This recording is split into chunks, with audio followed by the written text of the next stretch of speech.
जैन विश्व भारती लाडनू तुलसी अध्यात्म निडम के तत्वाधान में 13वें प्रेक्षा ध्यान शिविर का आयोजन किया गया। स्थान प्रज्ञा प्रदीप। प्रवचनकर्ता युवाचार्य श्री महाप्रज्ञ जी। विषय संतुलन। दिनांक 22 फरवरी 1980। साधना करने वाले साधक का अनेकांत एक दर्शन है, एक सिद्धांत है। उसके द्वारा हमारी दुनिया के सार्वभौम नियमों की व्याख्या होती है और परिवर्तनशील नियमों की भी व्याख्या होती है। कुछ नियम सार्वभौम होते हैं, कुछ परिवर्तनशील होते हैं, कुछ नियत होता है और कुछ अनियत होता है। सब कुछ नियत नहीं है और सब कुछ अनियत नहीं है।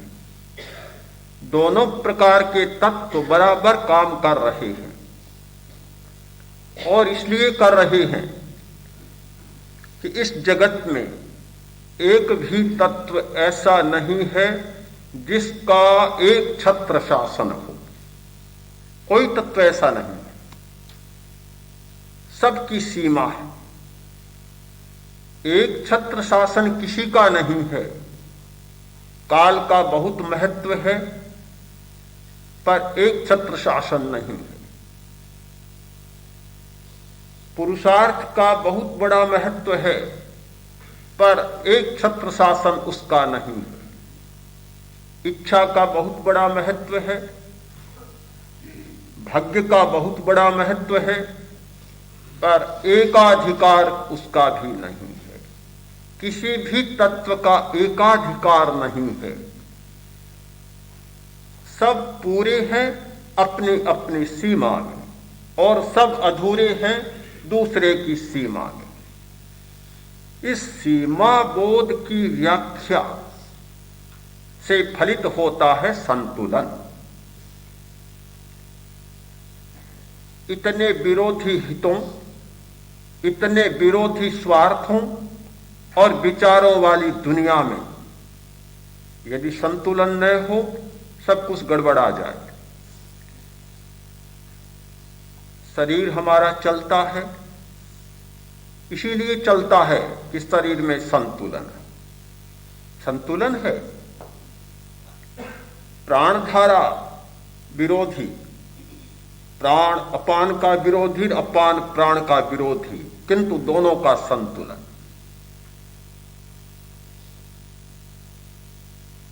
ग्रंथियों का अलग अलग कार्य है पर उनका संतुलन।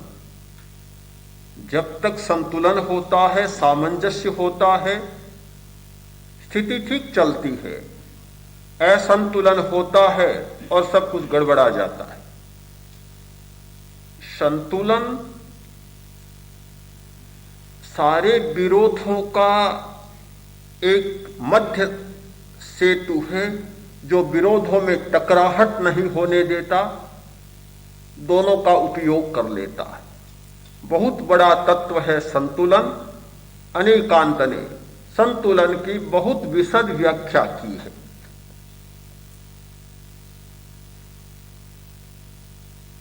नियति और अनियति। पदार्थ, स्थूल पदार्थ नियत होता है, किंतु प्राणी नियत नहीं होता। विज्ञान ने प्राकृतिक पदार्थों के नियमों की खोज की और उनकी व्याख्या की, किंतु चेतन जगत की अभी व्याख्या नहीं कर पाया है विज्ञान। और इसलिए नहीं कर पाया है कि नियत नहीं है। आज एक नियम की खोज होती है, कल दूसरा नियम बदल जाता है। चेतन जगत के नियमों की खोज करना बहुत बड़ी कठिनाई है। आदमी जा रहा था, घर पर कौवे बहुत बैठे थे। सोच लिया ये तो कौओं का घर है, कितने कौवे बैठे, हजारों कौवे एक साथ बैठे। सुबह उसी रास्ते से आया, देखा मकान तो वहीं का वहीं है, कौवा एक भी नहीं। कौवे उड़ गए, मकान नहीं उड़ा, मकान वहीं मिला। मकान नियत है, कैसे उड़ेगा? कौवा प्राणी है, कैसे टिकेगा? प्राणी अनियत होता है, मकान नियत होता है। कौवे की इच्छा होती है कि मकान पर बैठूं तो बैठ जाता है, इच्छा होती है कि उड़ जाऊं तो उड़ जाता है। मकान भी ये चाहे कि यहां बैठूं तो बैठ जाऊं, चाहूं तो उड़ जाऊं, ऐसा नहीं होता। मकान नियत है, स्थूल पदार्थ है, वह नहीं उड़ पाएगा, कौवा उड़ पाएगा। स्थूल पदार्थ और सूक्ष्म पदार्थ के नियम भी एक नहीं होते, पदार्थ और प्राणी जगत के नियम भी एक नहीं होते। हम नियमों को नहीं जानते, इसलिए असंतुलित हो जाते हैं। हर घटना पर असंतुलन हो जाता है। इसका कारण है नियमों का अबोध। जो आदमी नियम को नहीं जानता बहुत भ्रम में पड़ जाता है। तेज वर्षा हो रही थी, मालिक ने कहा नौकर से, देखो कहीं घर में पानी तो नहीं घुस रहा है। उठा नहीं, सोए सोए ही उत्तर दे दिया। बोला, आप चिंता न करें मालिक, चिंता न करें, चाबी मेरे पास है, कैसे घुसेगा पानी घर में? बड़ी अजीब बात है। कोई आदमी आए जिसको ताला खोलकर, दरवाजा खोलकर घुसना हो, उसके लिए तो नियम ठीक है बिल्कुल कि चाबी मेरे पास है, वह घर में कैसे घुसेगा। किंतु क्या पानी को भी दरवाजा खोलना पड़ता है? क्या पानी को भी ताला खोलना पड़ता है? चाबी की जरूरत पड़ती है? एक स्थान का नियम दूसरे स्थान पर लागू नहीं होता। स्थूल जगत का नियम सूक्ष्म जगत पर लागू नहीं होता, सूक्ष्म जगत का नियम स्थूल जगत पर लागू नहीं होता। अचेतन जगत का नियम चेतन जगत पर लागू नहीं होता और चेतन जगत का नियम अचेतन जगत पर लागू नहीं होता। हम न नियति को स्वीकार कर सकते और न अनियति को स्वीकार कर सकते। एकांत स्वीकृति किसी को भी नहीं दी जा सकती। हमारी दुनिया में नियति भी है, अनियति भी है। कुछ नियत है, कुछ अनियत है। नियत और अनियत का संतुलन होता है तो सारी व्यवस्थाएं ठीक चलती हैं, कोई गड़बड़ नहीं होती। जहां केवल नियति को स्वीकार कर लिया जाता है तो जब सामने अनियत बातें आती है तो आदमी गड़बड़ा जाता है, भ्रम में पड़ जाता है। केवल अनियत को स्वीकार कर लेता है, नियति को नहीं मानता, तो भी कठिनाइयां पैदा होती है, आदमी मोह में फंस जाता है। संतुलन अनेकांत का महत्वपूर्ण सूत्र है संतुलन। हम एक ओर न झुके, तराजू का पलड़ा एक ओर न झुके, दोनों संतुलित रहे, बराबर रहे, तब काम ठीक होगा। एक और नियति और दूसरी और अनियति, दोनों को मानकर चले। दुनिया में कभी नहीं होता कि कोरा घोड़ा हो और गधा न हो, यह नहीं होता। गधा हो और घोड़ा न हो, यह भी नहीं होता। एक और घोड़ा और एक और गधा, दोनों को साथ में रखकर चलना होता है। दुनिया का स्वभाव है, दोनों बातें साथ में चलेगी। बहुत लोग उलझ जाते हैं, कहते हैं नियंत्रण नहीं होना चाहिए, सब कुछ खुला मुक्त, कोई नियंत्रण नहीं, नियंत्रण की आवश्यकता ही नहीं। एकांगीवाद हो गया, संतुलन बिगड़ गया हमारा। और जहां संतुलन बिगड़ता है परिणाम बुरा होता है। नियंत्रण को सर्वथा स्वीकार करें तो भी अच्छी बात नहीं, और नियंत्रण को सर्वथा अस्वीकार करें तो भी अच्छी बात नहीं। हमारे शरीर की रचना को देखें, शरीर में नाड़ी संस्थान भी दो प्रकार का है, ऐच्छिक नाड़ी संस्थान और अनैच्छिक नाड़ी संस्थान। एक नाड़ी संस्थान स्वतः चालित होता है, अनैच्छिक होता है, और दूसरा ऐच्छिक होता है। मैं चाहूं तो अंगुली को हिला सकता हूं और न चाहूं तो बंद कर सकता हूं। चाहूं तो पैरों को गति दे सकता हूं और न चाहूं तो बैठ सकता हूं। मेरी इच्छा पर है। यह नाड़ी संस्थान मन के नियंत्रण में है। मन चाहे वैसा करता है, मन न चाहे वैसा नहीं करता। किंतु अनैच्छिक नाड़ी संस्थान है, अपने आप काम करता है। मन का कोई बस उस पर नहीं चलता, मन का कोई नियंत्रण नहीं। मन चाहे कि हृदय स्पंदन करे तो करे, और मन न चाहे तो न करे, ऐसा नहीं होता। साधना के विशेष प्रयोगों की बात छोड़ दें। ऐसा भी हो सकता है कि साधना के द्वारा कुछ व्यक्ति पूरे नाड़ी संस्थान पर अपना नियंत्रण कर लेते हैं। यह भी संभव हो सकता है, किंतु वह सामान्य शरीर रचना की बात नहीं है। शरीर रचना की सामान्य बात यह है कि रक्त अपनी गति से सारे शरीर में संचार कर रहा है। हृदय अपनी गति से स्पंदन कर रहा है, धड़क रहा है और रक्त को फेंक रहा है, पंपिंग कर रहा है। फेफड़ा रक्त का शोधन कर रहा है। जितने भी ये ऑटोमेटिक नर्वस सिस्टम के अवयव हैं, सारे के सारे अपनी गति से काम कर रहे हैं। मन का नियंत्रण उनके लिए कोई जरूरी नहीं है और मान्य भी नहीं। हमारे शरीर में दोनों व्यवस्थाएं हैं, नियंत्रण भी है, अनियंत्रण भी है। हमारे व्यवहार में भी दोनों व्यवस्थाएं हैं, नियंत्रण भी है और अनियंत्रण भी है। जितना छोटा बच्चा होता है उतना नियंत्रण होता है। छोटे बच्चे पर नियंत्रण होता है। माता पिता ध्यान रखते हैं बच्चा छोटा है, सड़क पर न चला जाए, कहीं दुर्घटना में न फंस जाए। हर गतिविधि का ध्यान रखते हैं। वह भी जब 20 वर्ष का हो जाता है फिर इतनी चिंता नहीं होती, उतना नियंत्रण भी नहीं होता। नियंत्रण और अनियंत्रण दोनों सापेक्ष होते हैं। बड़ा हो जाने पर भी बुद्धि का विकास नहीं होता तो नियंत्रण रखना होता है। बुद्धि का विकास हो गया, नियंत्रण समाप्त हो जाता है। हमारी वृत्तियों पर, हमारी इंद्रियों पर भी यही सापेक्ष बात होती है। इंद्रियों पर नियंत्रण करना जरूरी भी होता है और इंद्रियों पर नियंत्रण करना अनावश्यक भी हो जाता है। जब तक हमारी वृत्तियां शांत नहीं होती तब तक इंद्रियों पर नियंत्रण रखना होता है। आंख बंद करना कोई जरूरी नहीं है, किंतु वृत्ति बहुत कष्ट दे रही है तो आंख बंद करना भी जरूरी हो जाता है।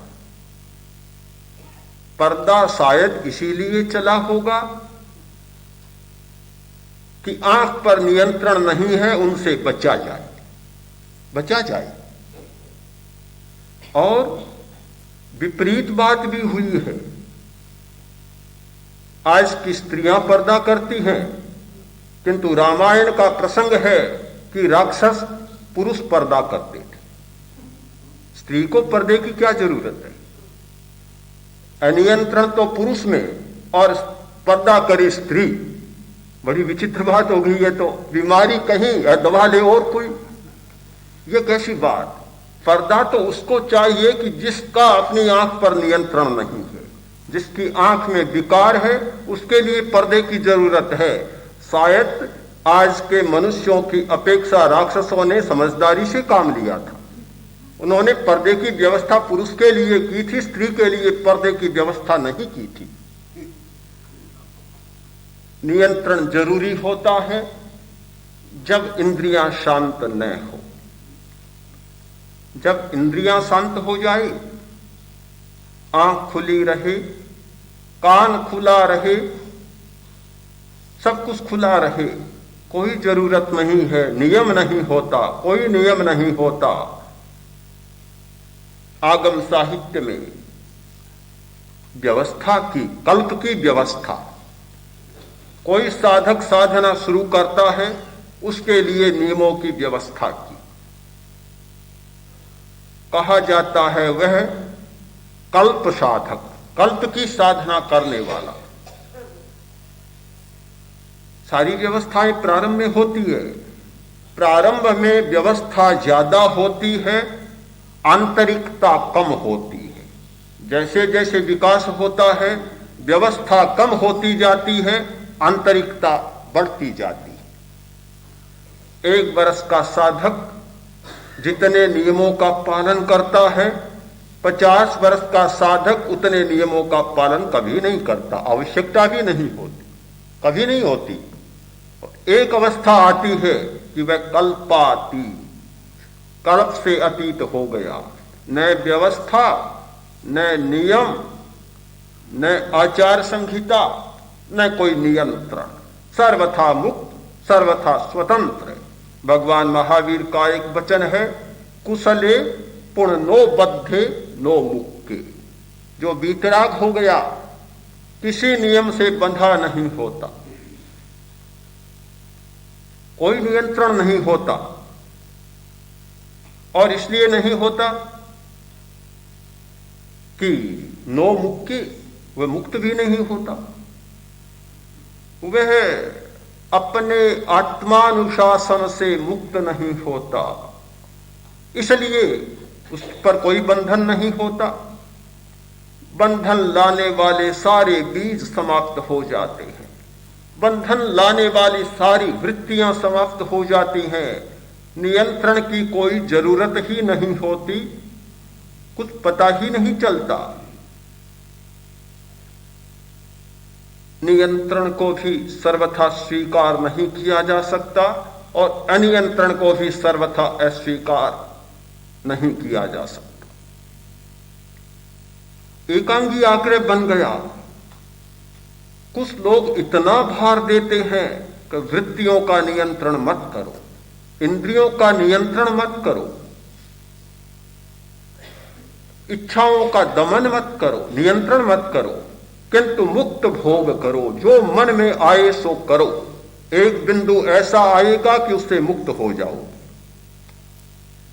अगर यह नियम होता तो इससे सुंदर बात कोई नहीं होती। बहुत प्रिय बात है, इतनी प्रिय बात कि हर व्यक्ति चाहता है कि कोई नियंत्रण न रहे। किंतु आज तक हमने देखा है, दुनिया के इतिहास में देखा कि जहां स्वच्छंदता बढ़ी है, अपेक्षित नियंत्रण कम हुआ है, वहां मनुष्य जाति का पतन हुआ है, कभी आगे नहीं बढ़ी।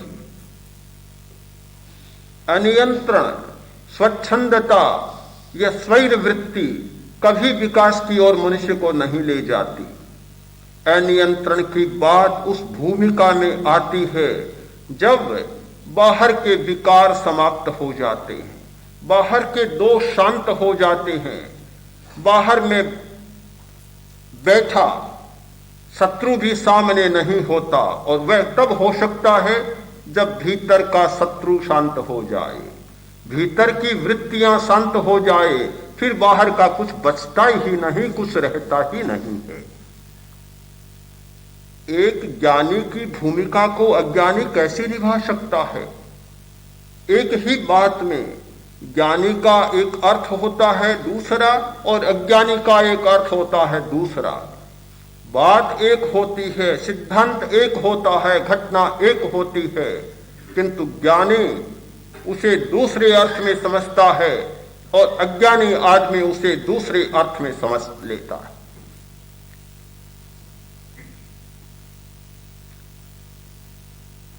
परीक्षा थी, 3 विद्यार्थियों, मुर्गा दिया गया, आटे का मुर्गा, जाओ एकांत में जाओ जहां कोई न देखे वहां मार डाल। गए, राजकुमार भी गया, उपाध्याय का पुत्र भी गया और नारद भी गया, तीनों गए, एकांत में जंगल में चले गए।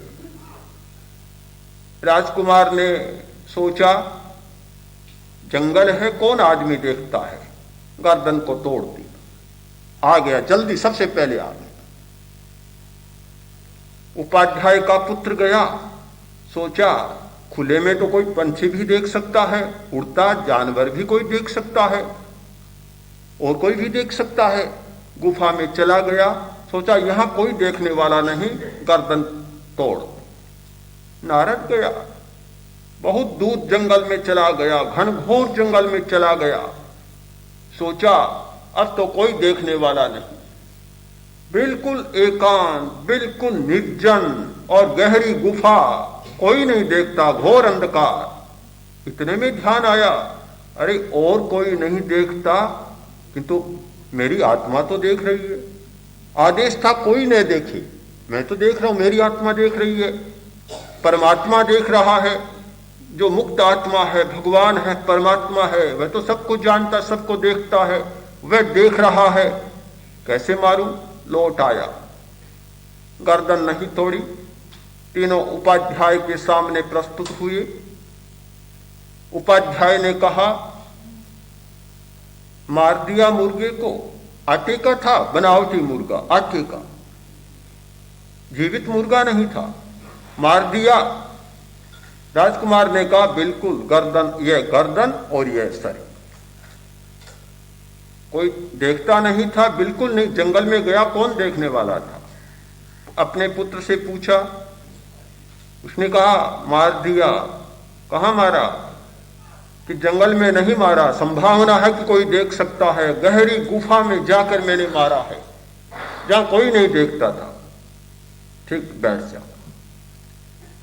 नारद से पूछा तुमने मार दिया, नहीं मार सका।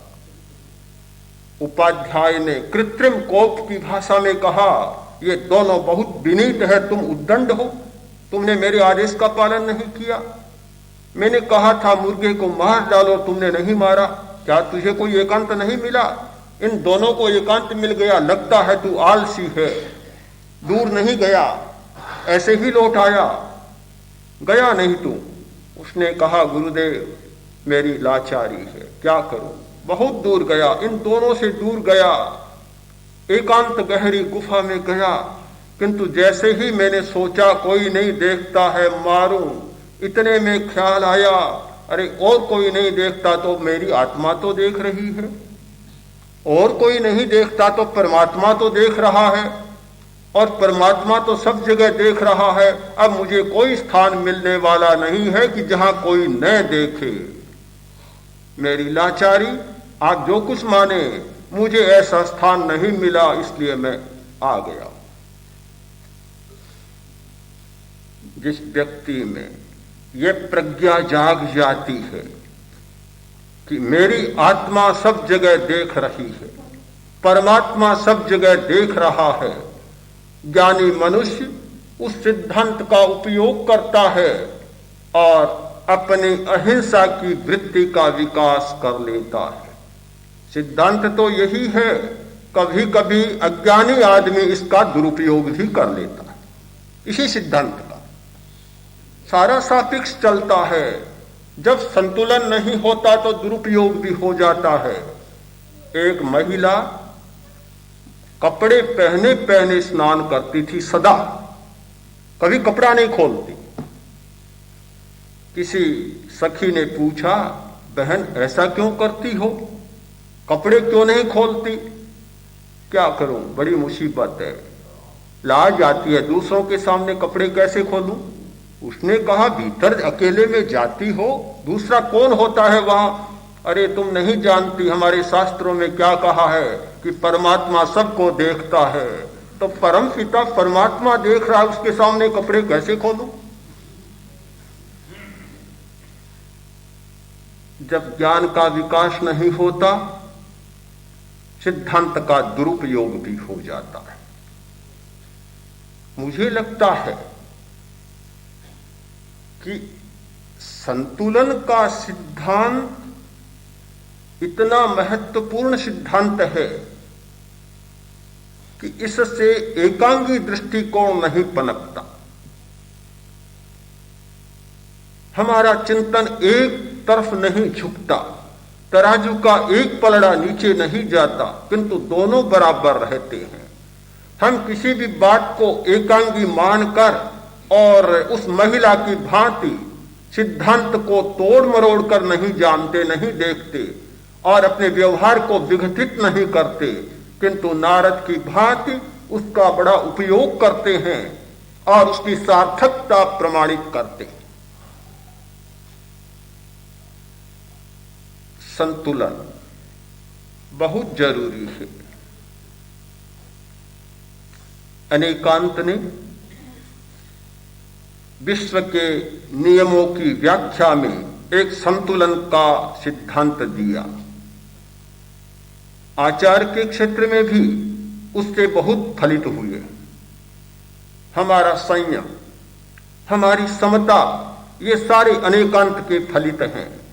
यदि अनेकांत की दृष्टि न हो तो संयम की कोई जरूरत नहीं। यदि अनेकांत की दृष्टि न हो तो समता की कोई आवश्यकता नहीं है। हम अनेकांत के द्वारा पहले इस सच्चाई को स्वीकार करते हैं, वह सच्चाई विरोधी युगलों की सच्चाई, वह सच्चाई द्वंद्वों की सच्चाई, वह सच्चाई की सीमा की सच्चाई। सब सीमित हैं, असीम कोई नहीं है दुनिया में, सबकी अपनी अपनी सीमा है। इन तीनों सच्चाइयों को स्वीकार करते हैं तब संयम की जरूरत होती है और तब समता की जरूरत होती है। लाभ और अलाभ दोनों को मानकर चलते हैं। यह जीवन का शाश्वत नियम है, यह प्रकृति का शाश्वत नियम है कि लाभ होगा तो अलाभ भी होगा। और एक अर्थ में लाभ और अलाभ में कोई दूरी नहीं है, बिल्कुल दूरी नहीं। दोनों जुड़े हुए हैं और दोनों साथ साथ चलते हैं। लाभ के साथ अलाभ और अलाभ के साथ लाभ, दोनों एक हैं। केवल घटना का अंतर होता है, केवल काल का अंतर होता है और देश का अंतर होता है। सुख और दुख में कोई दूरी नहीं, दोनों साथ साथ होते हैं। कभी सुख का अनुभव हो जाता है और कभी दुख का अनुभव हो जाता है। कभी सुख उभर कर सामने आ जाता है और कभी दुख उभर कर सामने आ जाता है। रहट की घड़ियों में कहां दूरी होती है? एक माला है, माला चलती है, पानी भरता है और पानी निकल जाता है, फिर पानी भरता है और पानी निकल जाता है। रहट की माल बराबर चलती रहती है। कहां है दूरी? एक श्रृंखला में बंधा हुआ है भरा हुआ वह सिकोरा पानी का और खाली सिकोरा पानी का, दोनों साथ साथ चल रहे हैं। ये सुख और दुख दोनों साथ साथ चल रहे हैं। जीवन और मरण दोनों साथ साथ चल रहे हैं।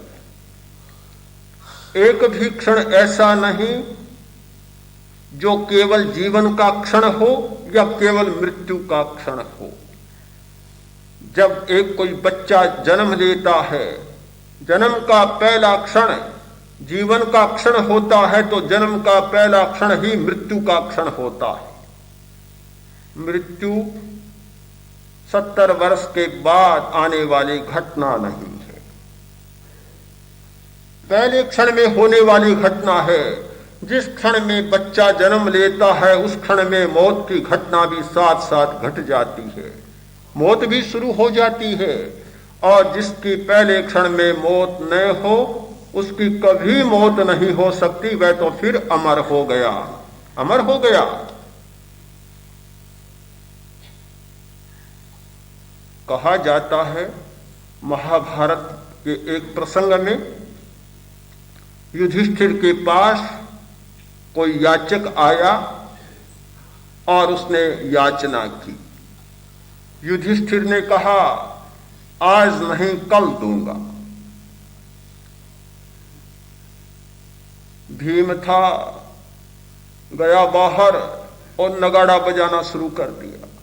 तेज नगाड़े बजने लगे। युधिष्ठिर ने पूछा, रे अभी नगाड़े, असमय में नगाड़े क्यों बज रहे हैं? उछलता कूदता भीम आता है नगाड़ा बजाता हुआ। युधिष्ठिर ने कहा, क्या हुआ, क्या कर रहे हो तुम? हो क्या गया? क्या हो गया? बस जो होना था सब हो गया। क्या हुआ? आप कालजयी बन गए, अमर बन गए, दुनिया में कभी मरने वाले नहीं हैं। युधिष्ठिर देखता रहा कि क्या हुआ, क्या कह रहा है। पूछा, अरे कैसे हो गया? आपने ही तो अभी कहा था कि आज नहीं कल दूंगा। जब आपको ये भरोसा हो गया कि कल तक मैं नहीं मरूंगा, अब कल तक नहीं मरेंगे तो फिर आप कभी नहीं मरेंगे, आप तो अमर बन गए। जो कल तक नहीं मर सकता वह फिर कभी नहीं मर सकता। एक क्षण में जो नहीं मरता, दूसरा क्षण उसे कभी नहीं मार सकता। एक क्षण में जो पैदा नहीं होता तो दूसरा क्षण उसे कभी पैदा नहीं कर सकता। हर क्षण में हर पदार्थ मौत का अनुभव कर रहा है, विनाश का अनुभव कर रहा है, ध्वंस का अनुभव कर रहा है, और हर क्षण में हर पदार्थ पैदा होने का, उत्पन्न होने का अनुभव कर रहा है या हो रहा है। दोनों बातें साथ साथ में चल रही है। निंदा और प्रशंसा भी साथ साथ में चल रही है। आज तक के इतिहास में कहीं भी खोजें आप, ऐसा व्यक्ति नहीं मिलेगा कि जिसकी निंदा हुई हो और प्रशंसा न हुई हो, और ऐसा व्यक्ति भी ढूंढे नहीं मिलेगा कि जिसकी प्रशंसा हुई हो और निंदा न हुई हो। दोनों साथ साथ चलते हैं, संतुलन बराबर चलता है। अब ये सारी प्राकृतिक घटनाएं तो साथ साथ चलती है, लाभ अलाभ साथ साथ चलते हैं, सुख दुख साथ साथ चलते हैं, जीवन मरण साथ साथ चलते हैं, निंदा और प्रशंसा साथ साथ चलती है। हमारी समस्या तब उभरती है जब हम इनके साथ साथ नहीं चलते। अगर आदमी इनके साथ साथ चलना सीख जाए तो पूरा आध्यात्मिक बन जाए, पूरी अनेकांत की दृष्टि जाग जाए और बहुत सारी समस्याओं का समाधान हो जाए। पर आदमी भी बड़ा अजीब है, वह इनके साथ साथ चलना नहीं चाहता। साथ साथ चलना नहीं चाहता, वह इनसे हटकर चलना चाहता है। हटकर वह यह चाहता है कि लाभ तो हो पर अलाभ न हो। वह यह चाहता है सुख तो हो पर दुख न हो। वह यह चाहता है जिंदा ही रहूं, मरूं नहीं कभी। वह यह चाहता है कि चारों ओर मेरी स्तुतियां ही स्तुतियां गाई जाए पर कहीं निंदा सुनने को मुझे न मिले। वह सार्वभौम नियम के साथ नहीं चलना चाहता। वह अनेकांत का अतिक्रमण कर और एकांत चाहता है। सीधा अनेकांत का अतिक्रमण है कि जब यह एक नियम है प्रकृति का, एक नियम है जगत का, एक नियम है प्राकृतिक व्यवस्था का, कैसे तुम अतिक्रमण करोगे? नहीं कर सकते। फिर भी आदमी एकांगी दृष्टिकोण अपनाकर एक को चाहता है, दूसरे को नहीं चाहता। इसका मतलब अपने सिर पर समस्याओं का इतना भार लाद लेता है कि उन समस्याओं से दबता दबता चला जाता है और एक दिन मन को तोड़ लेता है। अनेकांत की दृष्टि ने एक सूत्र दिया कि समता और संतुलन। संतुलन को समझो, समता करो, संयम करो। दोनों को दो दृष्टियों से साथ साथ देखो और निश्चित मानकर चलो कि यदि मुझे लाभ इष्ट है तो मुझे अलाभ भी इष्ट है। चाहो तो दोनों को चाहो, न चाहो तो दोनों को न चाहो। एक को चाहो ये तुम्हारी मूर्खता हो। यदि लाभ को चाहो तो साथ साथ में अलाभ को भी चाहो। यदि जीवन को चाहो तो साथ साथ में मरण को भी चाहो। यदि सुख को चाहो तो साथ साथ में दुख को भी चाहो। और यदि प्रशंसा चाहो तो साथ साथ में निंदा भी चाहो। और न चाहो तो संयम करो, समता करो, दोनों को न चाहो, तो तुम अनेकांत दृष्टि से अपना जीवन बिता सकोगे। फिर अनेकांत तुम्हारा जीवन दर्शन होगा और कोई गड़बड़ नहीं होगी, शांति के साथ तुम जी सकोगे। एक बात से काम नहीं चलता, किंतु मनुष्य ऐसा होता है कि एक बात को अधिक बल दे देता है, एक बात पर अधिक भार दे देता है, और वह तब होता है जब अपने प्रति नहीं जागता, अपने आप को नहीं जानता। और जब तक अपने आप को नहीं जानता, अपने प्रति नहीं जागता, व्यवहार को जानता है और व्यवहार के प्रति जागता है, तब तक इस नियम को कभी नहीं लांघा जा सकता। हमारी एक भूमिका है जहां संयम सिद्ध हो जाता है, हमारी एक भूमिका है जहां समता सिद्ध हो जाती है। समता के सिद्ध होने पर, संयम के सिद्ध होने पर फिर दूसरा नियम लागू हो जाता है। नियम भी सापेक्ष होता है, कोई नियम भी सर्वथा उच्छृंखल नहीं होता, उसकी भी एक मर्यादा होती है, सीमा होती है। मैं पहले ही कह चुका कि दुनिया में कोई भी घटना, कोई भी बात, कोई भी नियम ऐसा नहीं जिसका सारे संसार पर एक छत्र शासन हो सके, कुछ भी नहीं है। धर्म को हम बहुत महत्व देते हैं, ध्यान को बहुत महत्व देते हैं और कहते हैं कि समस्याएं हल हो जाएंगी। आप इस भ्रांति में न पड़े कि धर्म के द्वारा सारी समस्याएं हल हो जाएंगी। आप इस भ्रांति में न पड़े कि ध्यान के द्वारा सारी समस्याएं हल हो जाएंगी। एक सीमा को ध्यान में रखकर चले, नहीं तो ध्यान को भी गालियां देने लग जाएंगे। हमने तो ध्यान किया, यह समस्या नहीं सुलझी, यह नहीं सुलझी। 10 दिन ध्यान किया, दुकान बंद रही, लाभ नहीं हुआ, पैसा नहीं मिला, तो क्या ध्यान से पैसा भी आपको मिल जाएगा? लोग कहते हैं ध्यान धर्म से सब समस्या सुलझ जाती है। फिर खेती करने की क्या जरूरत, फिर कपड़ा बनाने की क्या जरूरत, फिर दवा बनाने की क्या जरूरत? कुछ भी जरूरत नहीं। महिलाओं को मुक्ति मिल गई कि रसोई चूल्हा की क्या जरूरत? ध्यान से सब कुछ हो जाएगा। सब ध्यान कर बैठ जाओ, घर में ऐसा वातावरण बनाओ, छोटे मोटे सभी, बस जब भूख लगे ध्यान में बैठ जाओ और आधा घंटा बाद भूख समाप्त। रोटी बनाने की जरूरत नहीं, चूल्हा जलाने की जरूरत नहीं, सारी समस्या हल हो गई। हम भ्रम में पड़ जाते हैं। मर्यादा को माने, अनेकांत की दृष्टि को बराबर सामने रखें। कभी न भूलें कि जिसकी जितनी सीमा, ध्यान के द्वारा निश्चित समस्याएं सुलझती है, पर वे ही समस्याएं जो ध्यान की सीमा में आती हैं।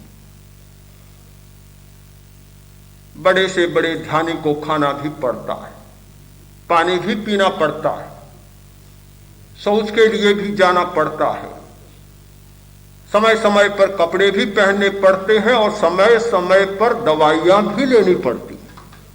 दवाइयां भी, आपको पता है आयुर्वेद का विकास क्यों हुआ?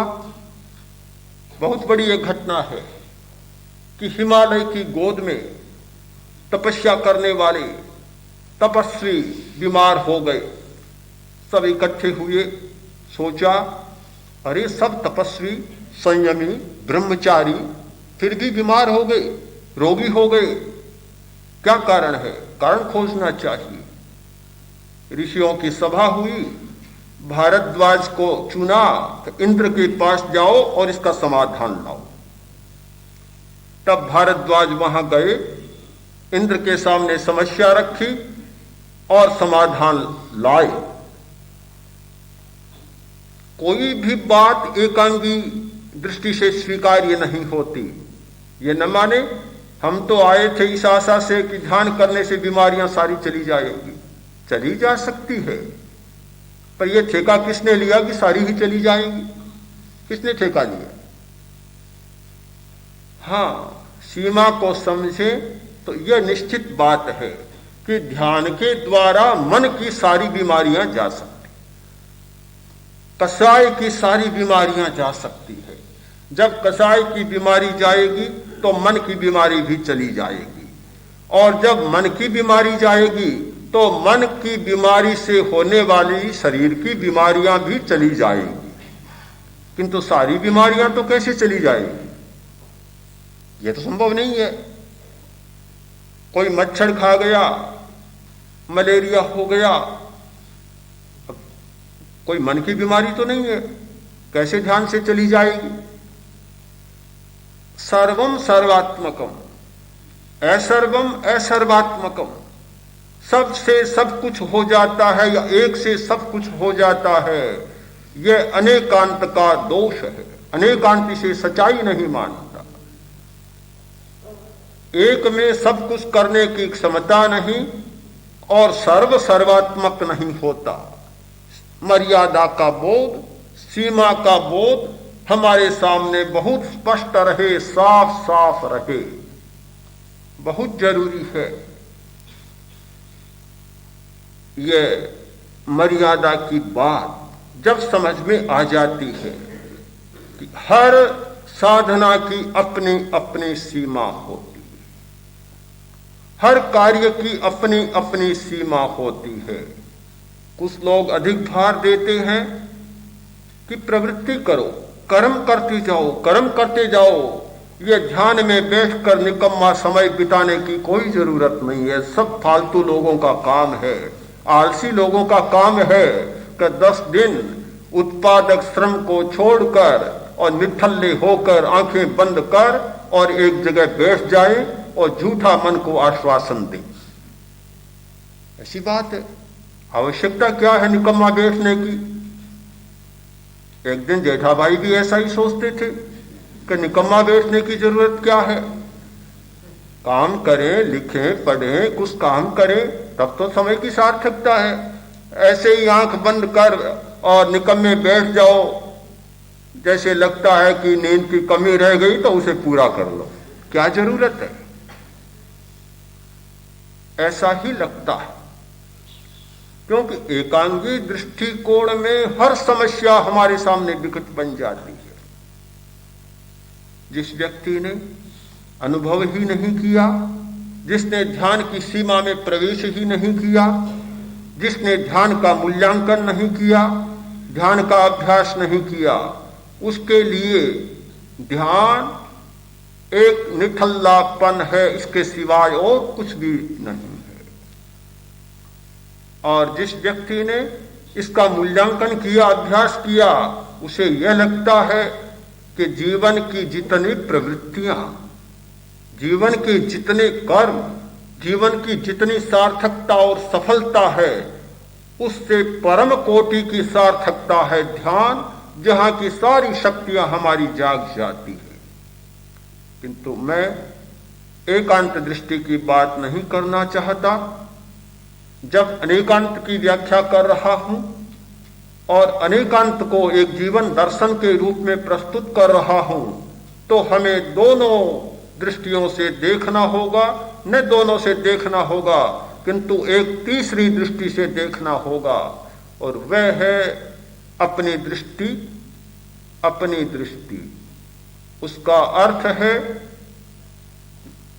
द्वंद्व को मत देखो, द्वंद्व से परे भी कुछ है उसको देखो। लाभ और अलाभ के द्वंद्व में जीने वाला कभी समस्या को नहीं सुलझा सकता। समस्या को वही व्यक्ति सुलझा सकता है कि लाभ और अलाभ से परे जिसने तीसरी दृष्टि का निर्माण कर लिया, समता का निर्माण कर लिया, और जिसने यह देख लिया कि लाभ और अलाभ ये दोनों नीचे रह जाते हैं, और एक ऐसी भूमिका भी है जो लाभातीत और अलाभातीत है, जहां ये दोनों नहीं सताते, जहां ये दोनों नहीं होते और इनका अर्थ भी समाप्त हो जाता है, लाभ और अलाभ शब्द भी समाप्त हो जाते हैं, जहां केवल व्यक्ति का अनुभव और केवल चैतन्य रह जाता है। मौत से कौन नहीं घबराता? हर व्यक्ति डरता है, मौत के नाम से ही डरता है, हर व्यक्ति डरता है। पर जिसने संयम को समझ लिया, जिसने समता को समझ लिया, मौत का भय भी समाप्त हो जाता है। ऐसे व्यक्ति जो समाधि मरण की तैयारी में लग जाते, मौत को निमंत्रण दे देते, मौत से घबराते नहीं, डरते नहीं, किंतु मौत को पुकारने लग जाते। यह कैसे हो सकता है संभव? इसीलिए कि वे जीवन और मृत्यु इन दोनों की सीमाओं से परे किसी तीसरी सीमा में प्रवेश कर गए। यदि अनेकांत नहीं है तो अहिंसा का विकास नहीं हो सकता, यदि अनेकांत नहीं है तो मैत्री का विकास नहीं हो सकता। कैसे होगा? जब अनेकांत नहीं है तो राग और द्वेष के उपशमन का विकास भी नहीं हो सकता। मनुष्य राग में एक प्रकार की वस्तु को देखता है, द्वेष में एक प्रकार की वस्तु को देखता है, और राग द्वेष मुक्त अवस्था में दूसरी प्रकार की वस्तु को देखता है। प्रसंग आता है रामायण का। हनुमान से पूछा गया, अशोक वनिका के फूल कैसे थे? कहा बहुत लाल, बहुत लाल। सीता ने टोका कि गलत कहते हो, बिल्कुल सफेद फूल थे वहां, लाल कहां थे? अब राम के सामने बड़ी समस्या, दो विरोधी बातें आ गई। हनुमान कहता है कि अशोक वनिका के फूल लाल, और सीता कहती है कि अशोक वनिका के फूल सफेद। दोनों साक्षात दृष्टा, दोनों प्रत्यक्षदर्शी, किसको झूठ माना जाए, किसे सच माना जाए? बड़ी विरोधी बात हो गई।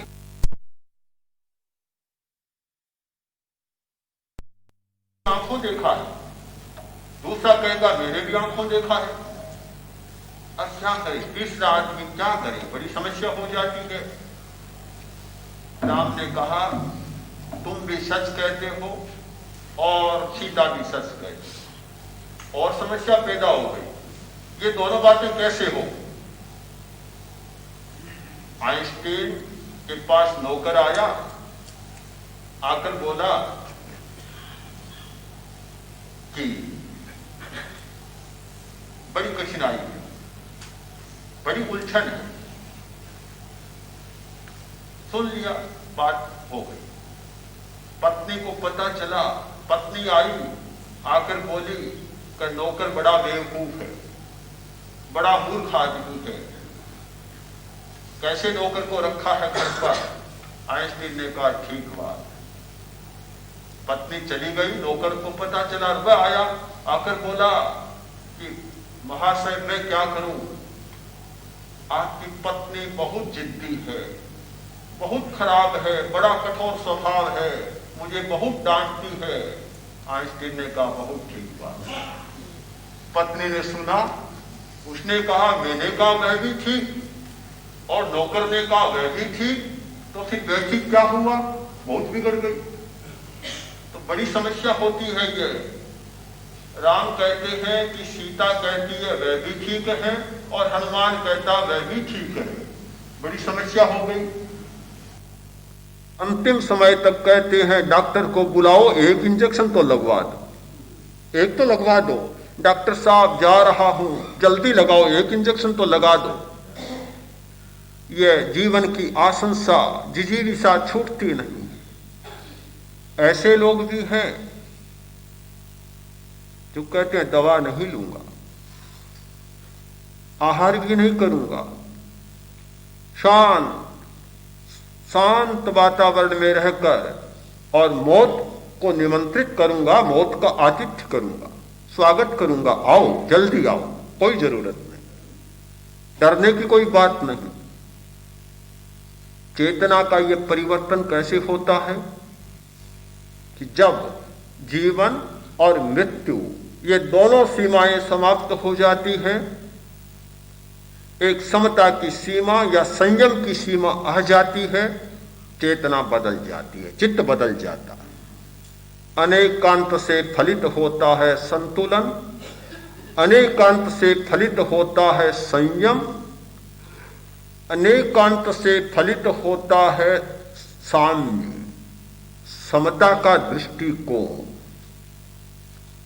इस स्थिति में हम अनुभव कर सकते हैं कि अनेकांत कोरा तत्ववाद का प्रतिपादक सिद्धांत नहीं। हमारी सारी साधना, अध्यात्म की पूरी साधना, अध्यात्म का पूरा व्यवहार, अध्यात्म का हर उन्मेष अनेकांत के साथ चलता है। अनेकांत के बिना उसकी व्याख्या भी नहीं की जा सकती और उसकी साधना भी नहीं की जा सकती। बहुत भ्रम पैदा होता है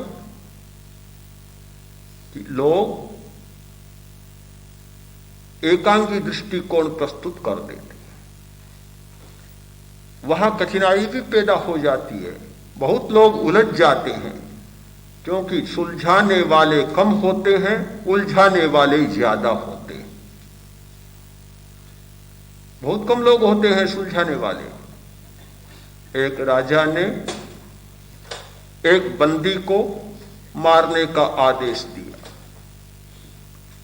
बंदी गालियां बकने लगा। उसने सोचा जब मारने का ही आदेश हो गया तो अब गालियों का क्या डर है। राजा को गालियां देने लग गया, बहुत गुस्से में आ गया। राजा ने मंत्री से पूछा, अरे क्या कह रहा है, ये क्या कह रहा है। मंत्री बोला, महाराज ये कहना चाहता है कि जो क्षमा करना जानता है वह प्रभु का प्यारा होता है। अरे ऐसी बात कहता है। राजा ने कहा, जाओ मुक्त कर दो इसको, छोड़ दो, मुक्त कर दो। मुक्त कर दिया। दूसरा मंत्री था जो पहले मंत्री के साथ द्वेष करता था, बोला, महाराज कितनी झूठ बात कही इसने, वह तो आपको गालियां बक रहा था और यह कहता है कि जो क्षमा करता है वह प्रभु का प्यारा होता है। कितना झूठा सिद्धांत आपके सामने रख दिया। राजा बोला, मंत्री उसका झूठ मुझे बहुत पसंद आया तुम्हारी सच्चाई से।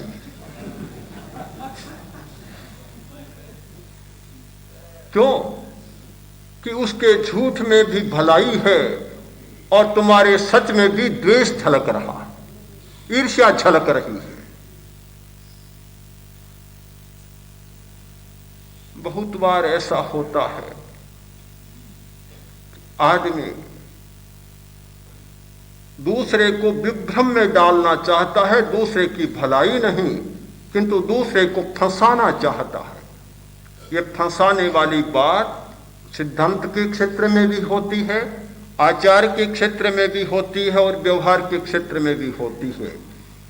एक आदमी की अपनी दुर्बलता होती है, वह कभी स्वीकार नहीं करना चाहता कि यह मेरी दुर्बलता है। उस दुर्बलता को वह एक सिद्धांत का रूप देकर प्रस्तुत करना चाहता है और ऐसा दिखाना चाहता है कि यह कोई मेरी दुर्बलता नहीं है किंतु यह तो बहुत बड़ा सिद्धांत है और इस सिद्धांत का पालन करो तो सब कुछ ग्रंथियां खुल जाएं, सारी समस्याएं सुलझ जाएं, सब कुछ भला हो जाए। आदमी बहुत उलझ जाते हैं। उलझाने वाली बात कभी कभी सच भी लगती है तो शायद वे झूठ होती है।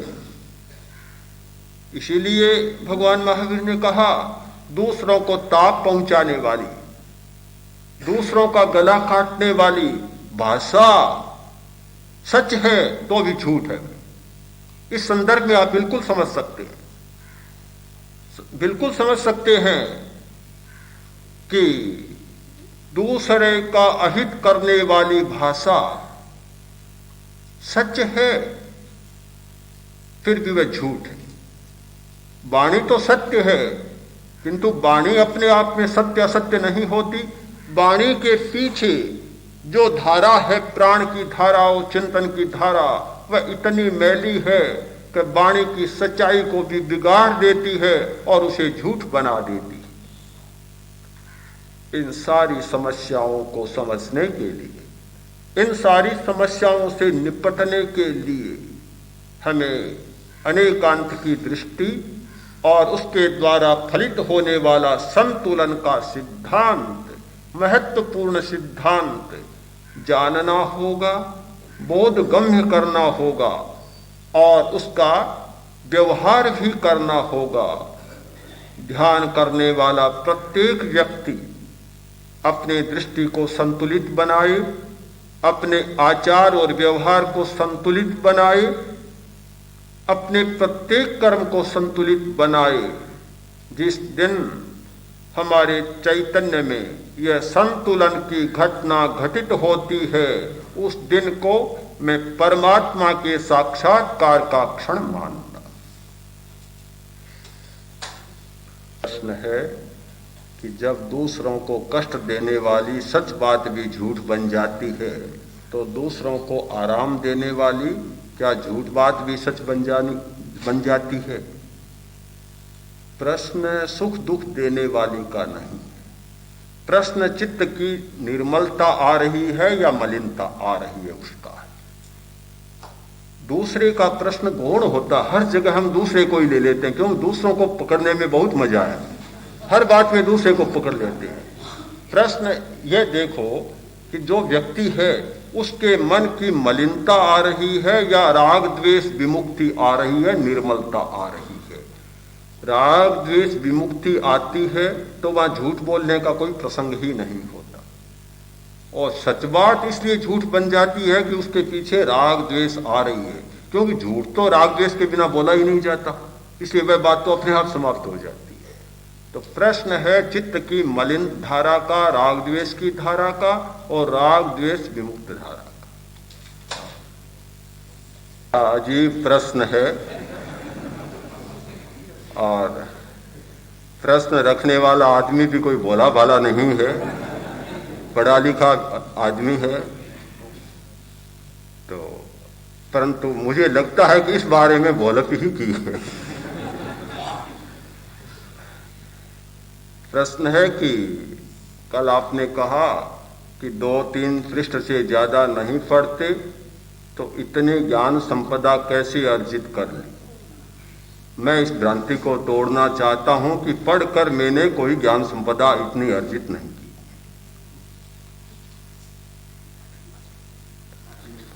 पढ़ने से मुझे मिली नहीं, क्योंकि मैं मानता हूं कि पढ़ने के अवसर भी जीवन में बहुत कम आए।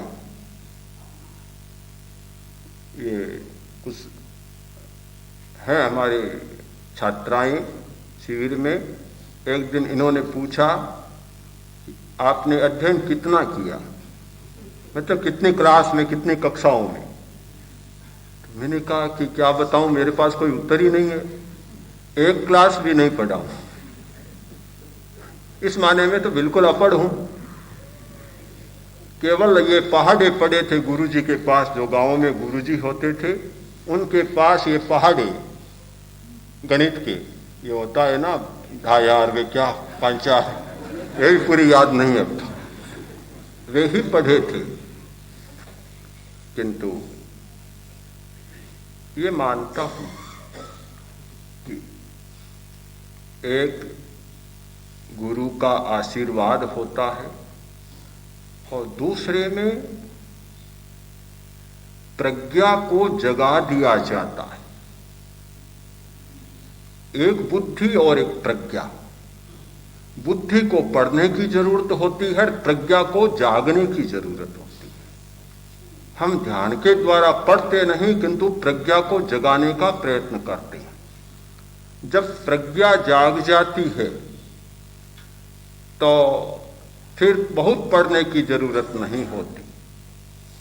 थोड़ा सा पढ़ा हुआ भी इतना हो जाता है विराट, उसे सब कुछ दिखने लग जाता है। और जब वह प्रज्ञा नहीं जागती है तो बहुत पढ़ा हुआ भी जैसे बहुत खाया हुआ बेकार जाता है, वैसे बहुत पढ़ा हुआ भी बेकार चला जाता है। मंत्री मुनि मगनलाल जी स्वामी कहा करते थे एक मुनि के लिए, एक हमारे मुनि थे, उनको कहते थे, मैंने जिस वर्ष दीक्षा ली उस वर्ष भी सुना था बचपन में कि भाई तुम्हारे पास बहन तो है पर भाई नहीं है। मुनि समझ नहीं पाए, बोले कि ये क्या बात है, बहन तो है भाई नहीं है। फिर गए, पीछे पड़ने वाले थे वे भी, बोले कि महाराज आपने क्या कहा, मेरे पास बहन कहाँ है, बहन भी नहीं है। कि नहीं तुम्हारे पास बहन तो है पर भाई नहीं है। नहीं समझ पाए, बहुत आग्रह किया। तब मंत्री मुनि ने कहा कि तुम्हारे पास स्मृति शक्ति तो है, बुद्धि तो है, कंठस्थ बहुत कर लेते हो, 1000 श्लोक रटना हो तो तत्काल रट लेते हो, एक दिन में 100-200 श्लोक याद कर लेते। बहन तो है पर भाई नहीं है, विवेक नहीं है बिल्कुल। तो यही मान लीजिए कि किसी को बहन मिल जाती है, किसी को भाई मिल जाता है। जिसको भाई होता है उसे पढ़ने की बहुत जरूरत नहीं होती, और कोई बहन होती है उसको पढ़ने की ज्यादा जरूरत होती है। हाँ, प्रश्न है कि जिनको ईश्वर में पूरी आस्था नहीं, औषध उन्हीं के लिए हैं। मैं मानता हूं कि हर श्लोक और हर सिद्धांत का दृष्टिकोण भी अनेकांतिक होना चाहिए। यह बात ठीक है कि ईश्वर, आत्मा या ध्यान की गहराई में जाने वाला व्यक्ति रोग को समाप्त कर देता है। यह भी सापेक्ष बात है, निरपेक्ष मान लिए तो बड़ी कठिनाई होती है, बड़े प्रश्न हमारे सामने होते हैं। देखिए, रामकृष्ण परमहंस इतने बड़े साधक और अंत में कैंसर की बीमारी, बड़ी विचित्र बात होती है। क्यों? एक नहीं, 50 हाँ, रमण के भी यही हुआ। 50 बड़े बड़े साधकों के ऐसा लगता है कि अंतिम समय में भयंकर बीमारियां उन्हें भुगतनी पड़ी, कभी बीच में भी भुगतनी पड़ी। अगर हम किसी भी बात को सर्वथा मान ले अक्षर से, तो बड़ी कठिनाई होती है। इसीलिए मैं ये अनुरोध करना चाहता हूं कि हर बात को अक्षर से न माने, किस अपेक्षा से और किस सीमा तक वह बात सत्य है, इस पर अनेकांत दृष्टि से विचार।